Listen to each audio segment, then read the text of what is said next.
নুসরাত, দয়া করো, মায়া করো, আমার প্রেমে তুমি রাজি হয়ে যাও। তুমি যদি রাজি না হও নুসরাত, 2 টাকার বিষ কিনা চাবাইয়া চাবাইয়া খাইয়া বইরা যাবো। হ্যাঁ নুসরাত, জীবনে একটা প্রেম করছি একটা মায়ের সাথে, সে মায়েরটা আমার কাঁচা সুরে গেছে, টাকা খাইয়ে ভাগে গেছে নুসরাত।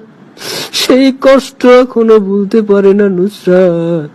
চাইছিলাম তোমারে ভালোবাসা, ওই বেঈমান মায়ের কষ্ট আস্তে আস্তে ভুলা যাব। হ্যাঁ নুসরাত, তুমি আমার মনের কথাটা বুঝলো না, ব্যথাটা বুঝলো না। মুন্ডাতে অনসায় পানি খাইয়া পেট ফুলিয়ে ঠাস করে বেলাট ফাস্ট হয়ে মরে যায়। নুসরাত রে চোখের পানি টাল টাল করে পড়তিছে।